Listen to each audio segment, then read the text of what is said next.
Hoje vamos estudar Atos capítulo 6. Atos capítulo 6.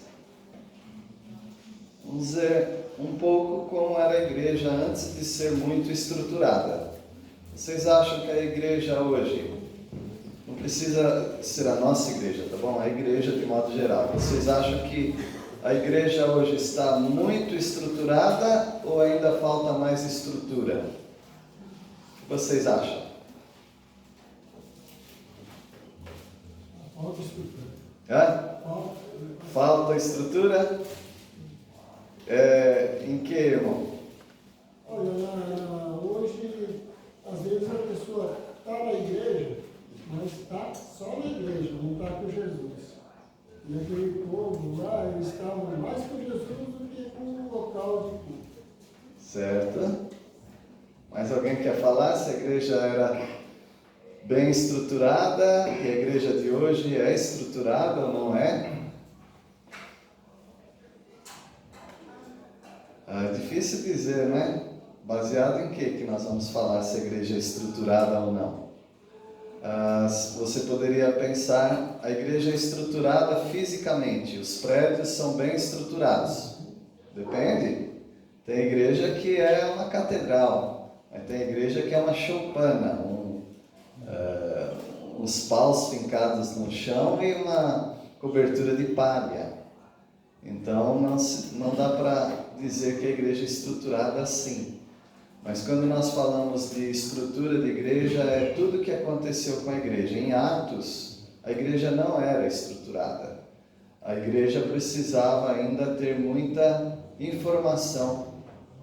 Por exemplo, a igreja nem sabia se o evangelho podia ser pregado para os gentios, aqueles que não eram judeus.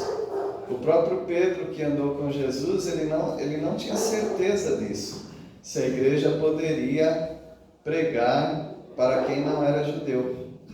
Depois a igreja resolveu que podia pregar, mas ela não sabia se um gentil podia receber o Espírito Santo ou não. Os apóstolos achavam que só os judeus que recebiam. Daí eles começaram a entender que também não judeus podiam receber o Espírito Santo. Porém, os apóstolos tinham que impor as mãos sobre eles para eles receberem o Espírito Santo. A igreja não sabia se podia comer carne de porco ou não.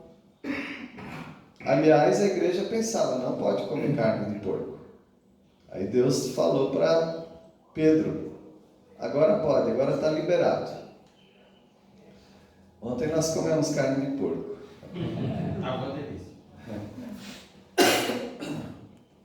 A igreja não sabia se uma pessoa estivesse dando mau testemunho dentro da igreja, a igreja não sabia o que fazer. Se deveria mandar essa pessoa embora, ou se era um ato de bondade e misericórdia continuar com alguém mesmo em pecado dentro da igreja. A igreja não sabia. A igreja não sabia quais eram os requisitos para ser um líder na igreja. A igreja não tinha essa informação. Então a igreja ela não era estruturada em muitos aspectos. Hoje a igreja é muito estruturada.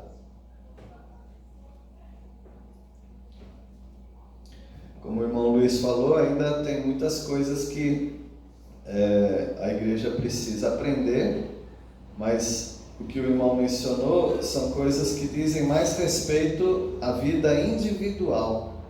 Os crentes individualmente precisam aprender a ser crentes, mas a igreja como um todo já fornece para ele todas as informações e recursos para ele ser um crente maduro.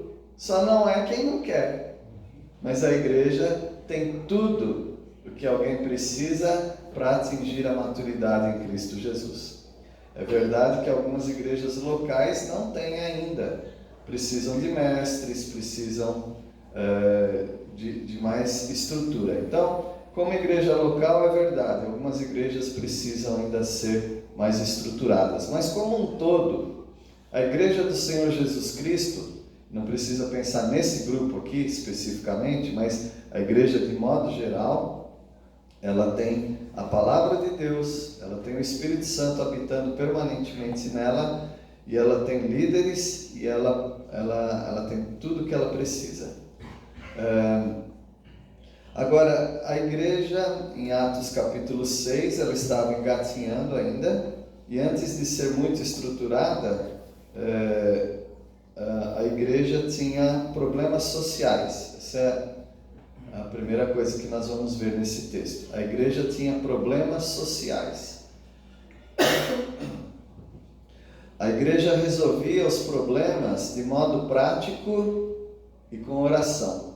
Não tinha muita enrolação. A igreja sabia resolver os problemas de modo prático e com oração.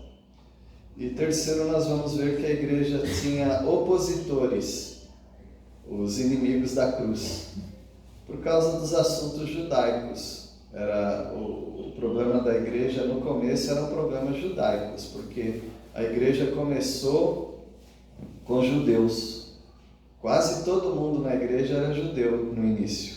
Depois que a igreja começou a ficar mais... Vou usar essa palavra, não é boa, mas vou usar essa daí mesmo. A igreja começou a ficar mais miscigenada, né? A igreja começou a expandir mais para que outros povos estivessem na igreja. Então são esses pontos que eu gostaria de ver com vocês. Vamos começar dizendo que a igreja tinha problemas sociais. O que são problemas sociais? São problemas que dizem respeito à sociedade, claro. Então não é um problema propriamente da igreja. Os problemas sociais são um problema fora da igreja. Então eu queria dizer para os irmãos que o problema de saneamento básico, o problema de fome, o problema de injustiça, o problema de ruas sujas, enchentes, não é problema da igreja. É tão bom a gente relembrar isso. Não é problema da igreja. O problema da falta de instrução, o problema das crianças na escola serem crianças mal educadas, isso não é problema da igreja. O problema de pessoas que não conseguem ter o básico da alimentação não é problema da igreja.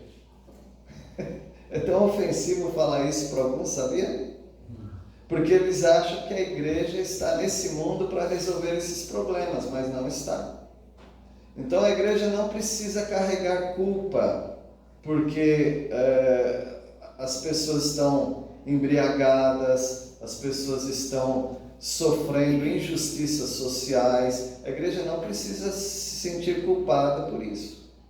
A igreja precisa se sentir culpada se ela não está pregando o evangelho da salvação eterna. Então ela precisa se sentir culpada disso. Os outros problemas são problemas políticos, sociais. Esse não é o problema da igreja, tá bem?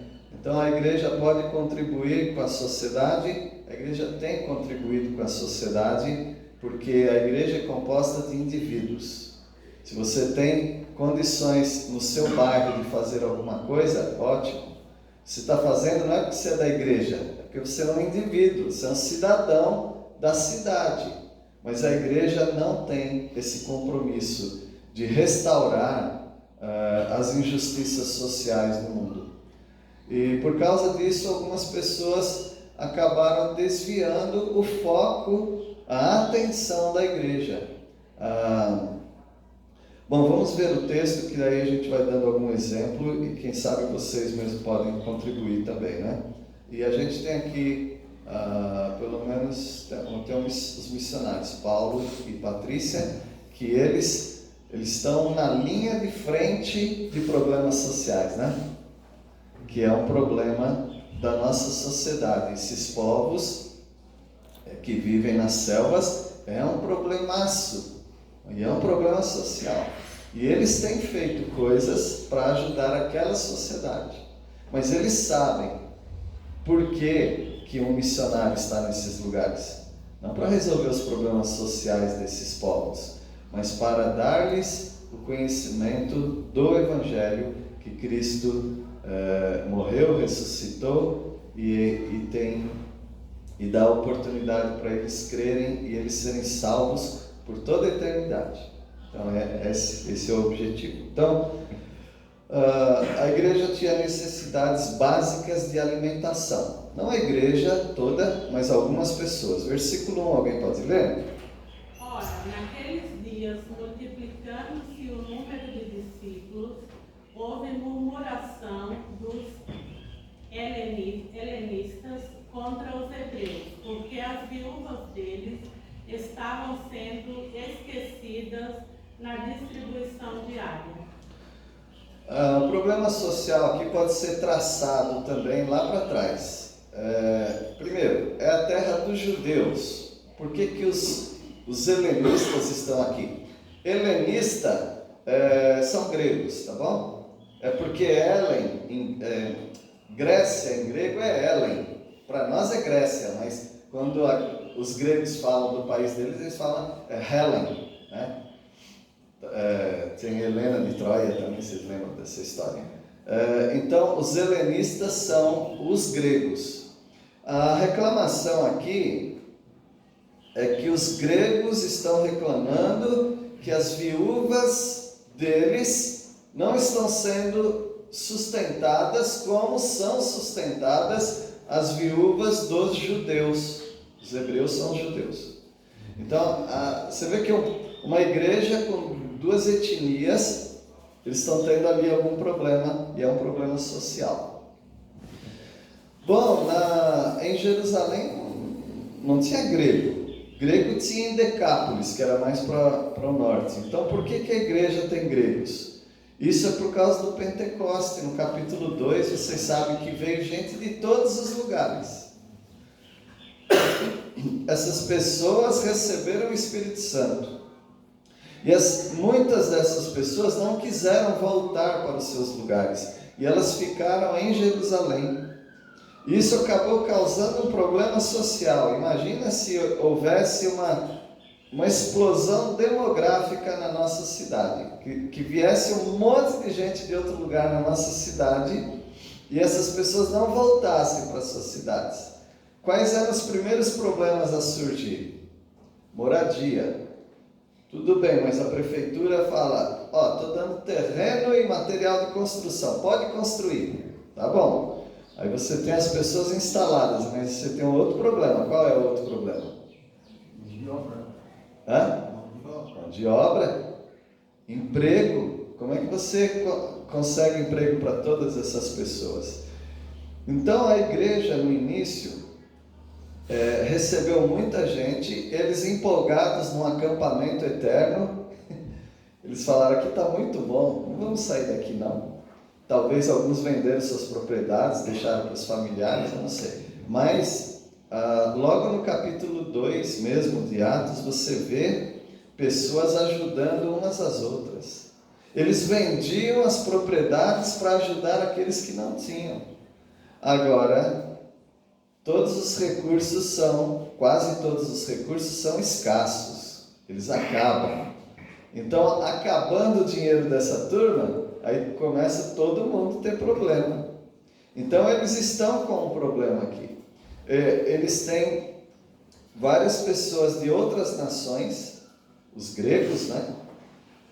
O grego não era aquele que vinha da Grécia só, tinha em toda a Ásia Menor ali, eles eram descendentes de gregos. Então, essas pessoas estavam ali e a igreja é composta de familiares, não é isso?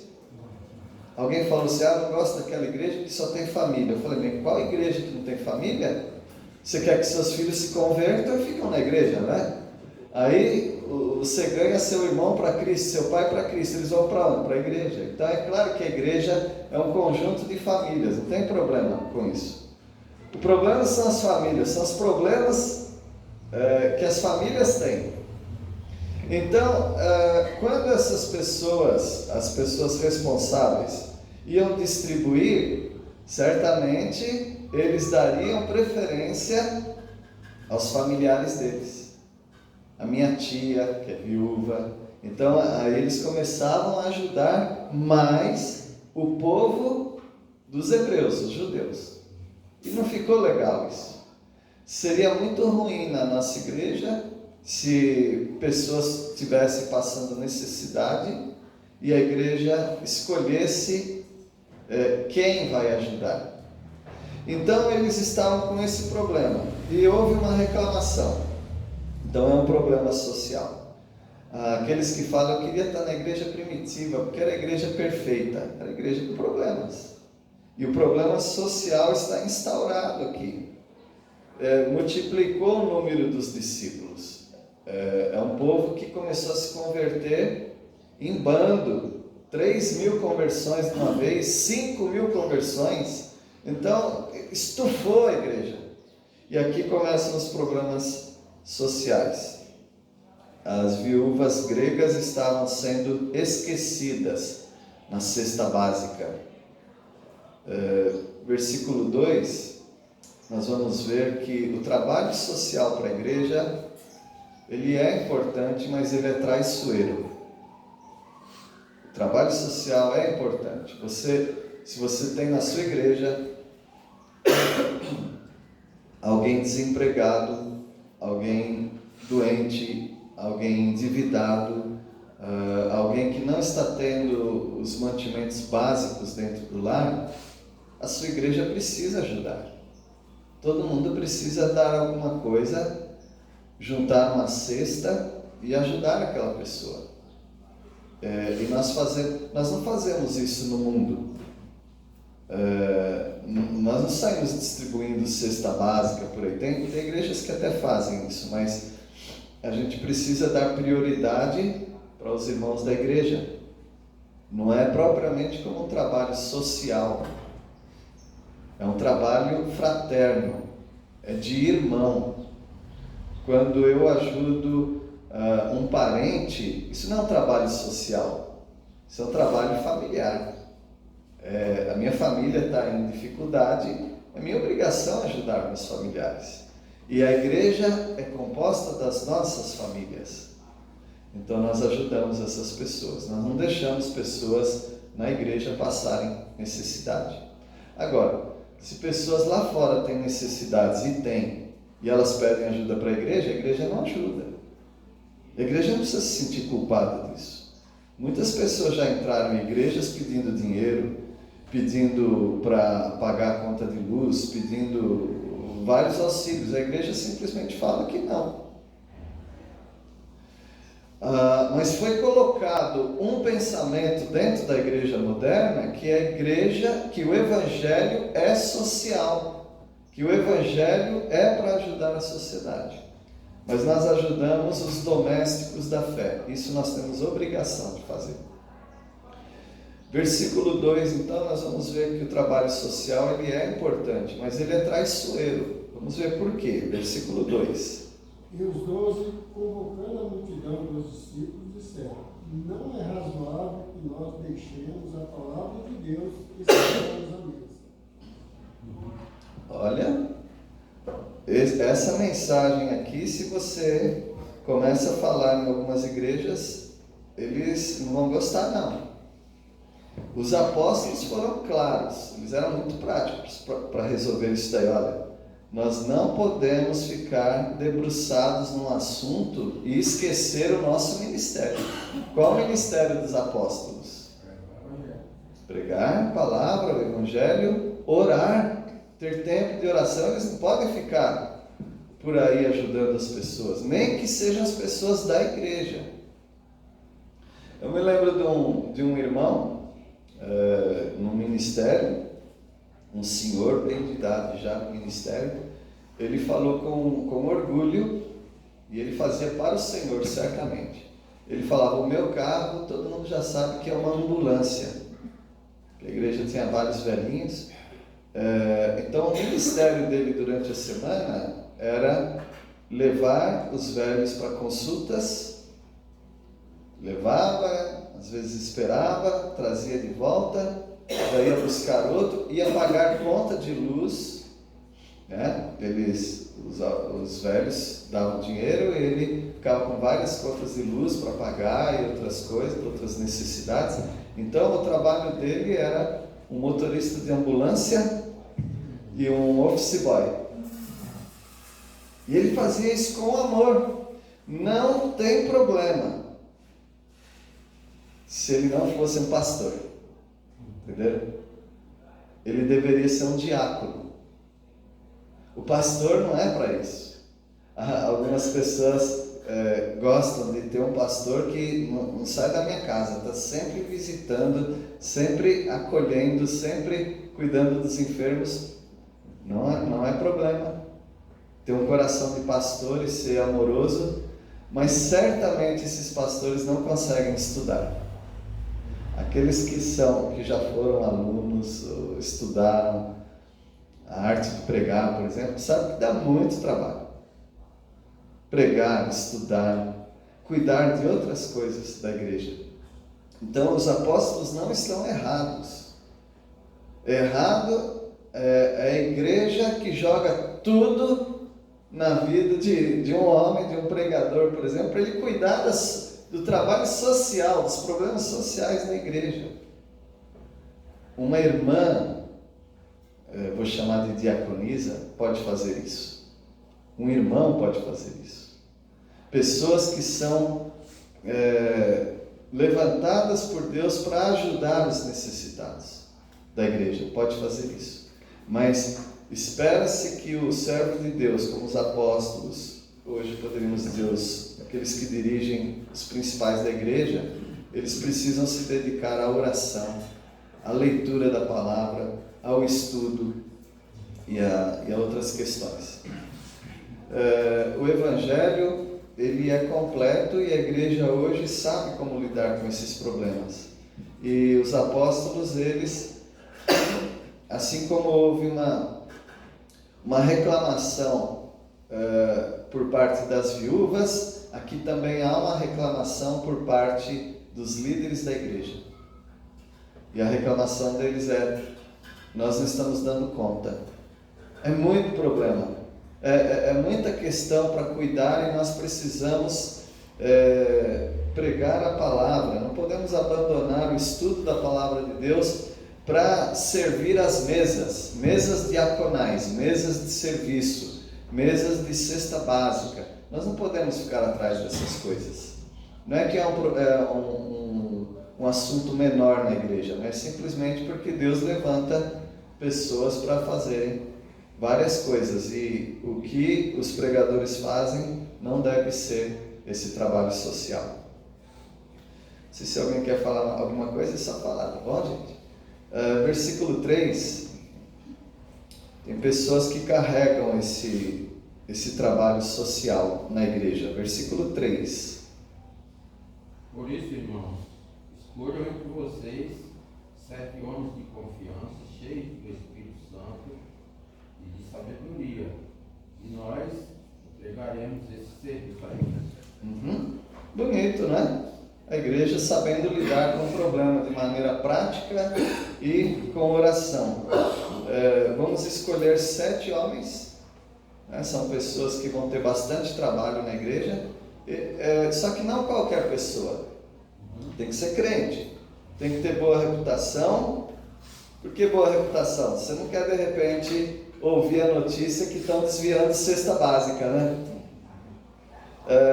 Eles têm que ser também cheios do Espírito, porque eles não vão só entregar uma cesta básica, eles vão fazer uma oração, dar um ânimo para aquela viúva, e também eles têm que ter sabedoria em como lidar com esse problema prático, e para não ficar toda hora chamando os apóstolos. E agora, o que a gente faz? Não, já deixamos vocês para lidar com esse assunto. Então esse era o serviço deles. Nós não sabemos se é aqui que começa a função de diácono. A palavra diáconos no grego quer dizer servo. Diaconia é serviço. Então é um serviço. E talvez seja aqui que tenha começado já a igreja estabelecendo diáconos, pessoas que ajudam no serviço da igreja. Louvamos a Deus que a nossa igreja tem um casal que cuida disso. Então, nós, ao termos informações de pessoas passando alguma necessidade, a gente, de modo discreto, ajuda essas pessoas. E são irmãos que não aparecem muito, mas eles estão lá, firmes, vendo necessidades, colhendo ajuda e ajudando pessoas da nossa igreja. Nós louvamos a Deus por isso. Então, a igreja tinha problemas sociais. Paulo, quer falar alguma coisa? Sua percepção sobre alguma coisa? Pensando no contexto indígena, essa prioridade da pregação do Evangelho, né, e do plantio de igreja, sem certos trabalhos sociais a gente não consegue realizar esse ministério prioritário, né? Então lá com os Yanomamis, se a gente não tiver envolvido com educação, com alfabetização, a gente não pode nem estar em área indígena. E até mesmo pensando no discipulado, na formação de crentes, a gente tem que ensiná-los a ler, a escrever para lerem a palavra de Deus, para ensinarem outros. Né? Então é um trabalho necessário nesse contexto indígena também. Certo, obrigado. E notem, quando um governo está falho em alguma área, a igreja, como o irmão falou, para atingir o seu objetivo principal, a igreja precisa fazer alguns trabalhos sociais. Ou seja, para você pregar o evangelho para alguém, essa pessoa precisa estar viva, né? Então você precisa manter essa pessoa saudável. E os missionários têm ajudado no decorrer dos anos muito nessa questão de saúde, de educação. Se você quer ensinar a Bíblia para alguém, a pessoa precisa saber ler. Então, a igreja missionários têm ajudado esses locais também para alfabetizar as pessoas. Notem, mas é tudo por falha daqueles que deveriam fazer, que é o governo. Nós nos submetemos ao governo, o governo tem que fazer essas coisas. A igreja, ela não, necessariamente ela não faz esse trabalho. Acaba fazendo muitas vezes, mas ela se perde. É um trabalho traiçoeiro. Trazer pessoas, conheço uma igreja que traz pessoas toda sexta-feira das ruas para dar banho, ou para oferecer o banheiro, os banheiros da igreja, cortar cabelo, cortar unha, depois higienizar todo o ambiente para depois a igreja usar. Então isso dá muito trabalho para a igreja e é um trabalho que consome bastante da igreja, recursos financeiros, tempo e, o pior, alvo. As pessoas da igreja começam a sentir que estão pregando o evangelho. E já pensou, você faz todo esse trabalho e você não está pregando o evangelho. Não, mas a gente dá um folheto, a gente prega a palavra. Tá bom, então você tem que justificar também o seu trabalho. Mas o trabalho principal da igreja não é esse. Esse é muito traiçoeiro. Isso arrasta a igreja para um evangelho social. E há pessoas que acham que não precisa mais pregar o evangelho se você está cuidando dos pobres, se você está cuidando dos problemas sociais. A instituição querida para muitos de nós no passado, né? Hoje eu não tenho visto muito, mas é o Exército da Salvação. E eles tinham um lema, e o lema é pão, sabão e salvação.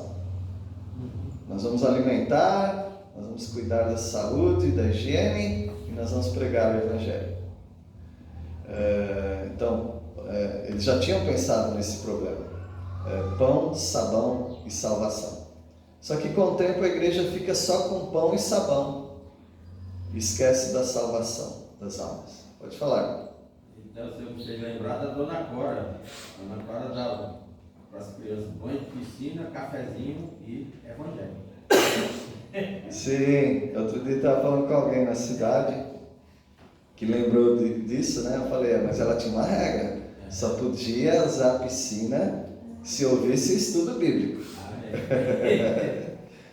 Posso falar uma coisa? Pode sim. Então, como eu trabalhei na Esperança Vida, a Esperança Vida é uma obra social, né?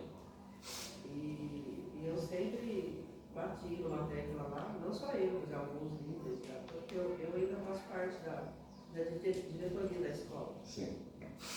Quase não posso ir muito lá, mas eu participo das reuniões, né? Também acompanho o grupo, já está indo para o terceiro projeto, né? Já está abrindo mais um. E uma coisa que eu sempre falo para eles lá é que as crianças que passam lá, pelo menos passou na minha mão mais de 50 meninos, uns ficam um mês, às vezes, outros um ano, outros 10 anos. Tem meninos que crescem lá, ficam adultos lá dentro, né?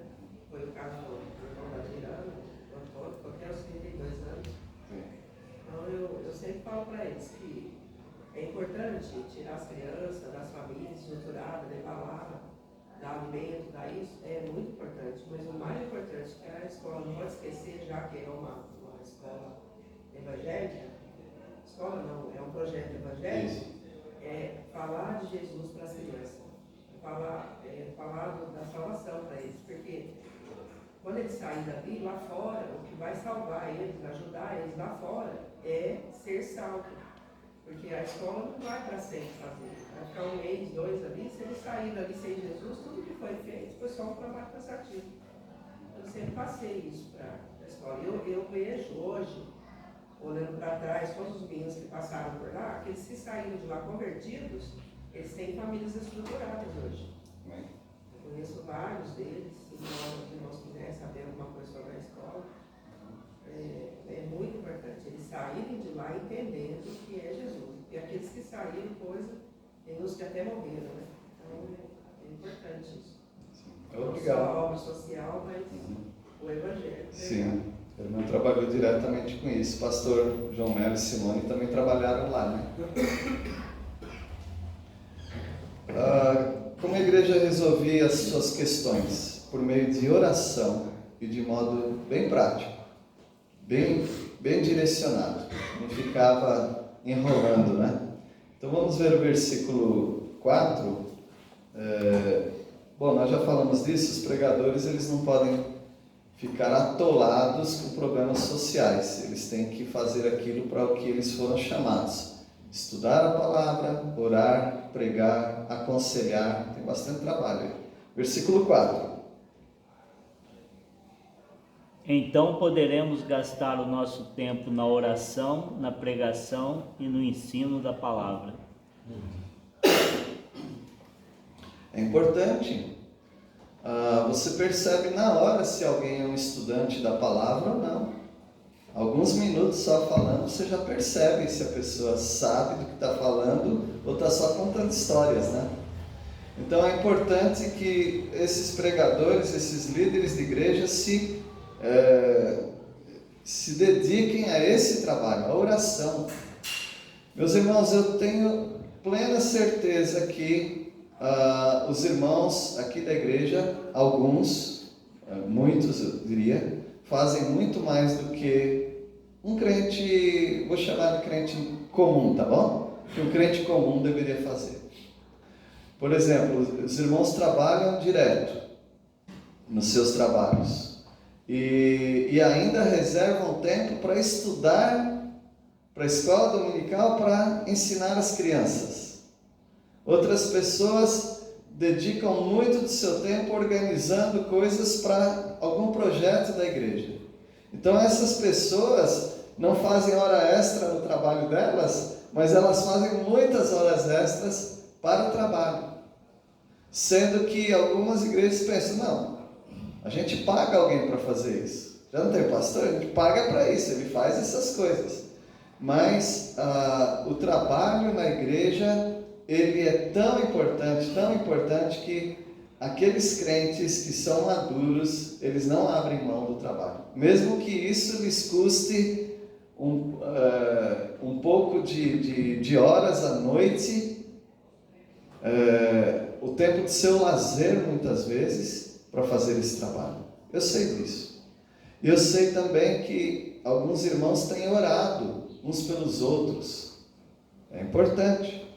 Mas eu queria dizer que um pastor, um líder de uma igreja, ele tem que fazer isso por obrigação. É inadmissível, por exemplo, um pastor que não ore por cada membro da igreja. Porque no Antigo Testamento, vocês sabem, né, que Samuel, ele diz: longe de mim pecar contra vós, não orando por vocês. Um líder tem que colocar em oração. Então eu, além de ter que orar pelos meus filhos, minha família, eu tenho que orar um por um de vocês. Pela graça do Senhor eu tenho feito isso. Obrigado. Tenho que orar, é minha obrigação. Agora, os demais, vamos dizer, crentes comuns, né, eles não têm essa obrigação, mas eles têm feito isso. E eu louvo a Deus por essa igreja. Mas as pessoas precisam entender, os obreiros, agora eu estou falando com obreiros, precisam entender que tem que se dedicar. Eu falo lá para os nossos alunos, né? Quando você não está lendo um livro, está fazendo coisas que não estão envolvidas com aquilo que as pessoas estão esperando de você, quase que você está atraindo essas pessoas. Porque quem está estudando a Bíblia segunda-feira de manhã, as pessoas já estão, 9h30 da manhã, elas já estão trabalhando há 3 horas, algumas delas. Estão trabalhando duro. Vocês estão aqui para estudar a palavra de Deus, para se preparar. Então é tão importante que as pessoas não pensem em títulos, em posição, mas naquilo que realmente elas precisam fazer.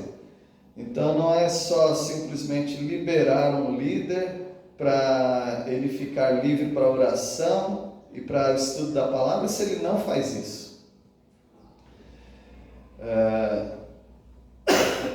Eles chamam a responsabilidade para eles mesmos. Agora veja que no versículo 5 nós temos uma resposta ao problema de modo muito bondoso. Alguém pode ler o versículo 5, por favor? Pareceram a toda a comunidade, elegeram Estevão, homem cheio de fé e do Espírito Santo, Filipe, Próprio, Nicanor, Timão, Pármenas e Nicolau, prosélito da Antioquia. Notem como que o problema foi resolvido. A reclamação era de quem? Lembram? Das viúvas ou das pessoas com parentes de viúvas dos gregos. Os nomes que aparecem dos 7 escolhidos não são Jacó, Simão, porque esses são nomes judaicos. Todos os nomes que estão aqui são nomes gregos. E isso é importante, por quê? Se os gregos estão reclamando, a gente não vai nomear 7 judeus, senão o problema pode continuar. Nós vamos nomear 7 gregos. Aqui com o tempo pode surgir um outro problema, que é inverter. Mas tudo bem, para o momento está muito bem resolvido. Não levanta suspeita nenhuma. É verdade, eles estão levantando gregos para cuidar da reclamação que nós temos. Isso é uma bênção, meus irmãos. Quando pessoas reclamam de você, de alguma coisa, se isso tem base, você precisa consertar a situação de uma tal maneira que não deixe dúvida para ninguém. Mas alguém dá a entender que foi o Espírito Santo que fez isso. Né? Ah, claro. A escolha foi de Deus. Claro, sem dúvida, sem dúvida. Mas as pessoas estavam obedientes ao Espírito Santo, isso mesmo. Mas também se o Espírito Santo não escolhe o Estevão aí, eu falo para você, o Timão tudo bem, Corinthians aí. Mas ele tem 2 aqui que ele tinha que escolher, hein? Quais são os 2? Filipe e Estevão. Filipe e Estevão, que eles foram além do trabalho de distribuir cesta Se básica. um diácono for que nem o Estevão, nós estamos lascados. Pronto. Versículo 6 agora, um trabalho de assistência, um assistencialismo. Na igreja tem assistencialismo, mas veja, a igreja não trabalha para fora. O trabalho da igreja para fora é pregar o evangelho, não é arrumar calçada quebrada. O trabalho da igreja lá fora, tudo bem, tem pessoas que levam sopa para as pessoas necessitadas por falta de estrutura social. A igreja está fazendo isso. Mas a igreja precisa lembrar que esse não é o trabalho da igreja. Para fora, o que nós fazemos é dar bom testemunho e pregar o evangelho da salvação eterna. É isso que nós devemos fazer. Mas dentro da igreja, sim, tem assistencialismo. A igreja cuida de problemas sociais de dentro da igreja. Versículo 6. Esses homens foram levados aos apóstolos, que oraram e puseram as mãos sobre a cabeça deles. É um trabalho solene, não é um trabalho qualquer. Mas é só entregar a cesta básica. Não, precisa estar cheio do Espírito Santo e de sabedoria, e Deus precisa abençoar essas pessoas. E os apóstolos impõem as mãos sobre eles, como que dizendo: vocês são escolhidos de Deus e sejam uma bênção nesse trabalho. E isso aliviaria o trabalho dos apóstolos. Nós vamos encerrar hoje com o versículo 7. Alguém pode ler? E crescia a palavra de Deus, e em Jerusalém se multiplicava muito o número dos discípulos, e grande parte dos sacerdotes obedecia a Deus.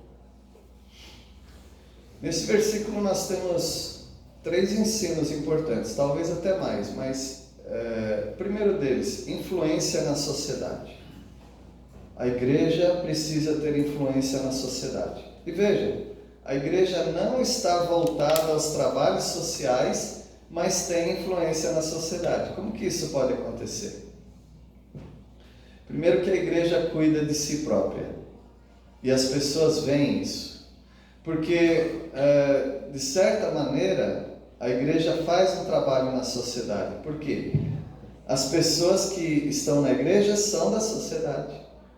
Cada pessoa aqui é vizinho de alguém. Então, imagina que alguém da igreja passando necessidade básica de alimento. O vizinho, ele não vai falar que a prefeitura, o Estado não está cuidando. Ele vai falar: ninguém daquela igreja cuida dessa senhora, dessa pessoa. Então, a igreja, cuidando de si própria, a igreja já faz um bem para a sociedade. A influência que nós temos, ela é grande porque as pessoas sabem que se estiver naquela igreja vai ser bem cuidado. Vou dar aqui uma pitada de algo que, graças a Deus, não é um problema que a nossa igreja tem, mas eu sei que algumas têm. É um problema social esse, tá? De jovens moças, né, que ficam grávidas sem se casar. Você sabe que muitas igrejas elas não esperam nada, elas mandam embora. Ficou grávida, pecou, e aí tem que ir embora. Isso não é um bom testemunho da igreja. Eu já ouvi alguém falar assim: não, mas e aí aquela jovem entrando na igreja com aquele barrigão? Não tem problema. A gente está mostrando para a sociedade, nós cuidamos das pessoas. Nesse sentido, porque se ela já está arrependida do que ela fez fora do casamento, a igreja acolhe. E a igreja vai dar um chá de fralda. Isso não é problema para a igreja. Então a igreja precisa lidar com seus problemas sociais internos. Nós temos problemas sociais internos. O que a igreja não faz? Mesmo que for membro da igreja, se ele tem um problema jurídico, a igreja não fica defendendo pessoas assim. Se ele roubou, ele tem que pagar conforme a sociedade. A gente não vai ficar cobertando bandidos, né? Se ele teve algum problema moral que afetou a sociedade de uma maneira que precisa responder na justiça, ele vai responder. Então a igreja não está contra o Estado, mas a igreja, ela tem seus próprios programas sociais dentro da igreja. E então influência na sociedade é uma coisa. Outro ensino que nós temos no versículo 7 é que os discípulos se multiplicam. À medida que você ensina a palavra e vive a palavra, os discípulos de Jesus vão surgir, porque as pessoas querem imitar o que é bom. Algumas pessoas, né? Então elas vão seguir aqueles que estão andando com Deus. Então já é uma maneira de se fazer discípulos na igreja, é vivendo a vida cristã sadia. E finalmente, no versículo 7, né? Conversões extraordinárias. Toda conversão é extraordinária, né? Mas algumas conversões são tão improváveis, que até a igreja fica de boca aberta. Ou seja, de vez em quando se convertem pessoas que você não imaginava. Não, essa pessoa se converteu. Então, quem estava se convertendo no começo da igreja? Os sacerdotes. Eu queria lembrar vocês que os sacerdotes são aqueles, muitos deles, né? Aqueles que estavam ao pé da cruz, que prenderam Jesus e estavam zombando de Jesus. Se é filho de Deus, desce daí da cruz. Então, esses homens se converteram. Muitos sacerdotes do povo dos judeus se converteu, porque certamente a palavra de Deus está sendo vivida pela igreja. Então vamos ficar por aqui. Hoje nós estudamos sobre como que a igreja era antes de ser muito estruturada. A igreja tinha problemas sociais e a igreja resolvia os problemas com oração e com medidas bem práticas. Que a nossa igreja seja imitadora disso também. Deus abençoe a todos vocês. Vamos orar. Agradecemos a Deus porque temos mais uma vez o ensinamento da Tua Palavra de como proceder na igreja. Pedimos a Deus que cada um aqui seja uma bênção na sociedade, mas permita a Deus que tenhamos como alvo principal pregar o Evangelho, que não nos percamos nas obras sociais. Nós agradecemos por esta igreja e porque todos, até onde sabemos, estão supridos de suas necessidades básicas. E pedimos a Deus que o Senhor não nos deixe ser omissos nesses problemas. Oramos em nome de Jesus. Amém. Amém.